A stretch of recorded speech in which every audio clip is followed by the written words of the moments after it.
Dinilai sangat cepat tanpa ada informasi pada publik, putusan Mahkamah Agung atas perubahan frasa pada batas usia calon kepala daerah menimbulkan spekulasi ada kepentingan politik di balik putusan ekspres MA ini.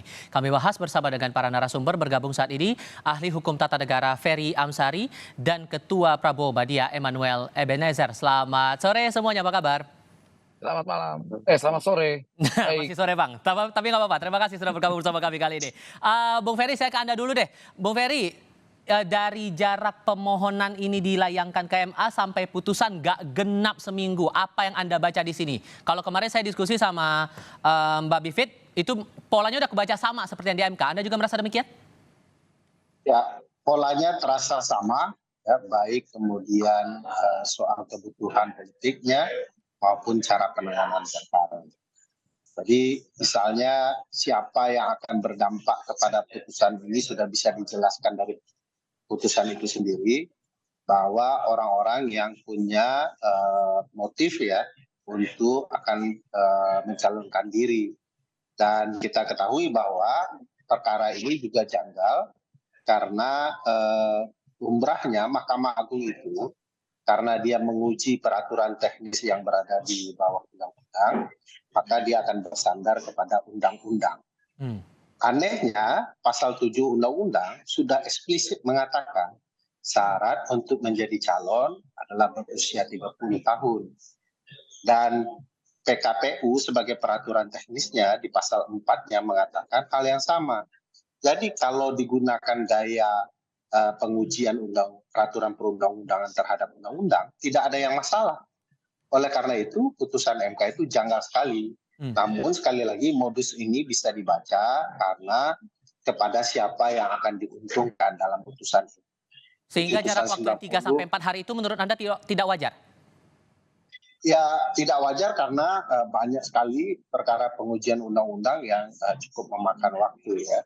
Tapi karena ini kebutuhannya ekspres, karena tanggal 27 Agustus harus mendaftar, dan sebelum tanggal 27 kan butuh konsolidasi partai-partai pengusung. Jadi kebutuhan itulah yang memaksa perkara ini diajukan dan kemudian diputus secara ekspres. Kalau kemudian dirujuk, ini pernyataan dari juru bicara Partai Garuda, Teddy Gusnadi kepada wartawan. Ini secara substansinya dia bilang permohonan dilayangkan agar tidak membatasi calon yang sudah dibatasi umurnya. Cukup beralasan tidak menurut Anda itu, Bang Ferry? Jadi kan begini, harus paham juga prinsip ketatanegaraan bahwa syarat untuk mencalonkan itu berbeda dengan syarat setelah terpilih. Syarat sebagai kepala daerah atau jadi gubernur. Nah, syarat mencalonkan ini yang harus dipenuhi dulu. Di mana-mana begitu, mau jadi PNS juga begitu, terpenuhi nggak syarat usianya. Tidak mungkin nanti setelah jadi PNS baru dihitung. Masuk timnas juga begitu, seleksinya usianya terpenuhi nggak? Jangan terpilih dulu baru disesuaikan umurnya dalam masa pertandingan, tidak begitu. Di mana-mana begitu. Oleh sebab itu logika Mahkamah Agung, logika pemohon itu janggal dipertanyakan karena tidak lumrah. Sekali lagi yang motifnya sama, untuk ditargetkan kepada figur tertentu yang akan menikmati putusan ini. Oke, logikanya janggal menurut Bang Noel dengan mengubah frasa sejak penetapan paslon ke sejak pelantikan, gimana melihatnya? Karena saya pendukung kaum muda untuk memimpin, saya pada posisi yang mempertegas aja ya. Hal itu tidak terlalu substansi menurut saya. Yang paling penting substansinya, ruang kepemimpinan kaum muda itu harus tetap ada. Karena kita lihat jangan sampai konstitusi itu membatasi gerak politik kaum muda. Nah, kemudian ada persoalan 4 hari dan sebagainya, saya tidak mau terlalu masuk ke sana. Yang paling penting substansinya bahwa ada semacam keputusan yang luar biasa, walaupun tidak terlalu merubah banyak sekali, hanya merubah frasa soal setelah dilantik ya. Nah, itu memang domainnya kawan-kawan Bung Ferry dan si Bivitri sebagai yang orang paham tentang hukum tata negara. Tapi secara substansi saya lebih menginginkan bahwa kesempatan atau ruang kaum muda untuk memimpin itu harus ada. Karena kita udah letih dipimpin oleh kaum tua yang korup, gitu ya, korup ini yang feodal, yang tidak pernah memberi ruang kepemimpinan kaum muda, hanya dikasih ya udah. Kaum muda itu hanya sebatas wali kota, gubernur. Di sisi lain ada pimpinan eksekutif nasional dibatasi.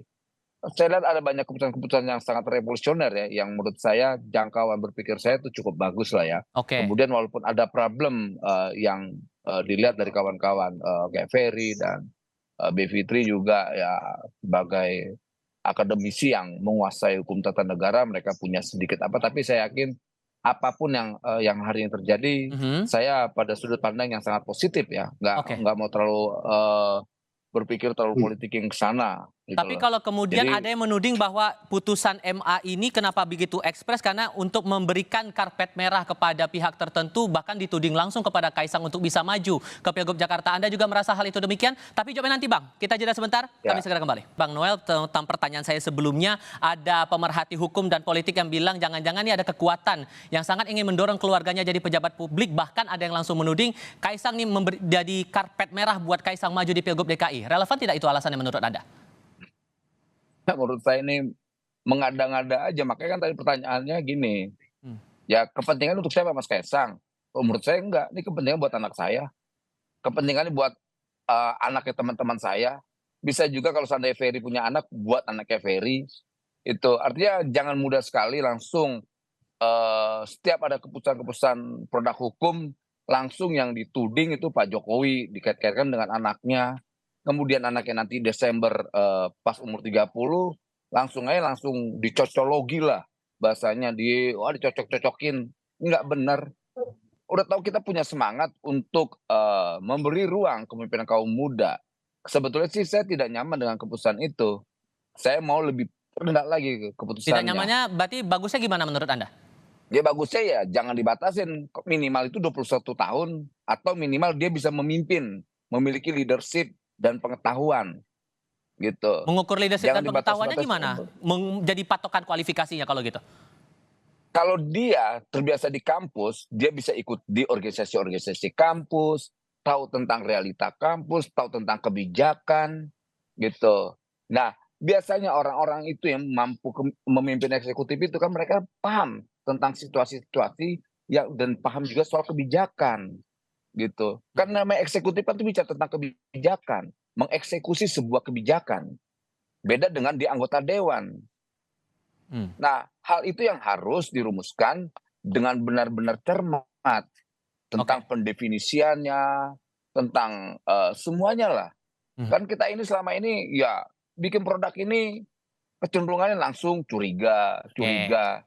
Yang akhirnya ya nggak sampai selesai terus kita selalu dibawa bayang-bayang kecurigaan. Tapi Hmm. kalau kawan-kawan Ferry, Bivitri yang ngomong kan mereka punya kepentingan terkait kepentingan akademiknya, kepentingan Oke. buat bangsa ini ke depan. Oke. Kalau saya dengan mereka nggak curiga. Tapi kalau yang ngomong, maaf, misalnya PDIP, kader PDIP, ya jujur aja saya malah makin curiga dan makin membuat saya semakin apa ya, aneh Oke. menurut saya, Oke. gitu.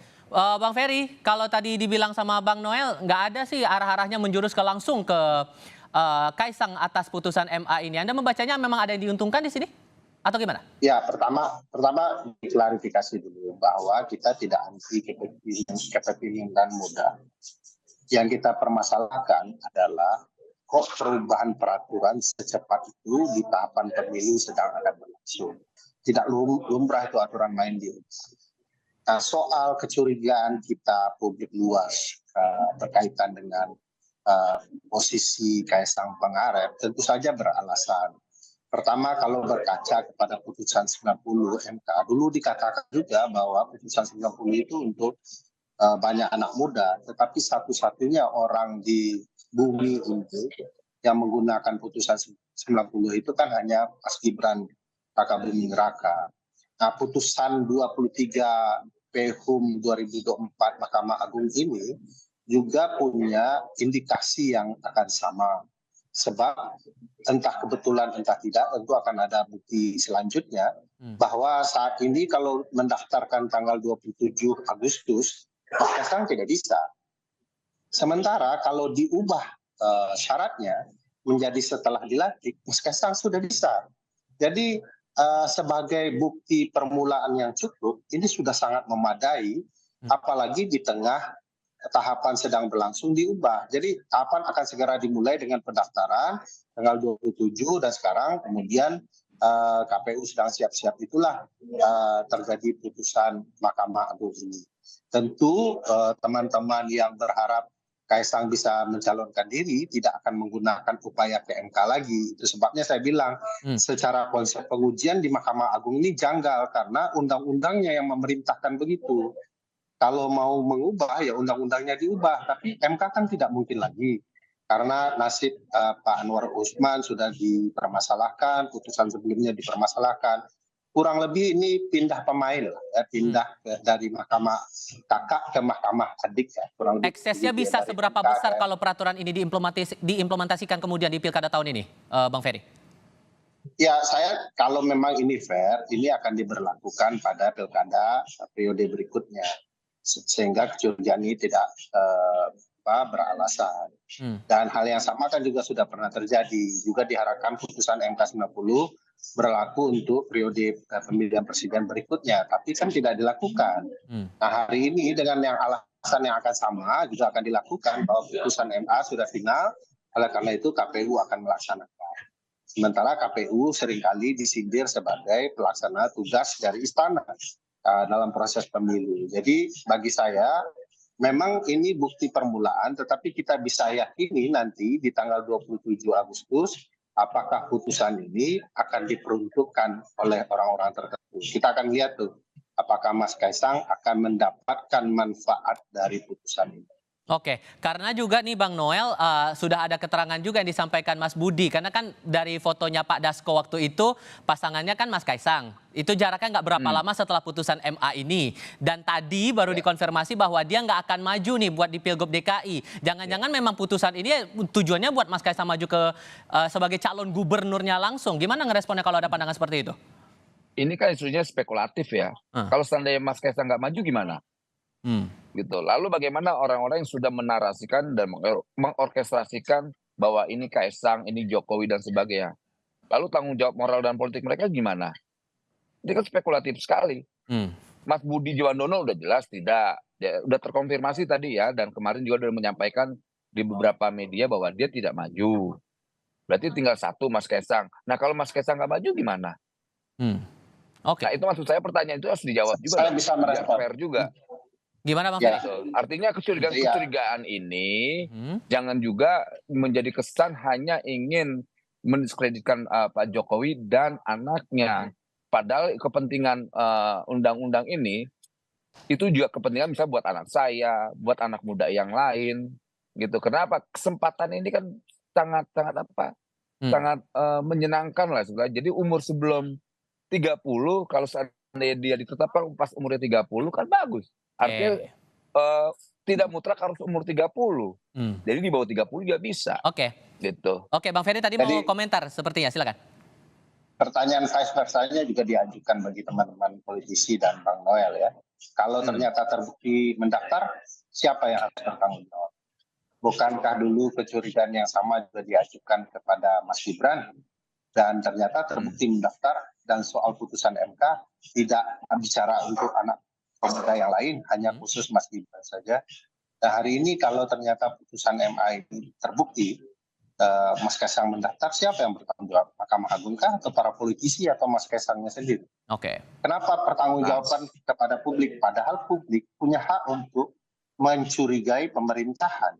Karena itulah daulat itu di sana, untuk mengontrol pemerintah sendiri. Jadi publik boleh curiga dan kemudian pertanggungjawabnya ya tetap pada para politisi. Yang mengubah aturan main para politisi dan Mahkamah Agung. Oke, sudah ditangkap maksudnya Bang Ferry Amsari. Terima kasih banyak. Bang Emmanuel Manager juga terima kasih sudah hadir dalam diskusi kami kali ini. Selamat sore semuanya.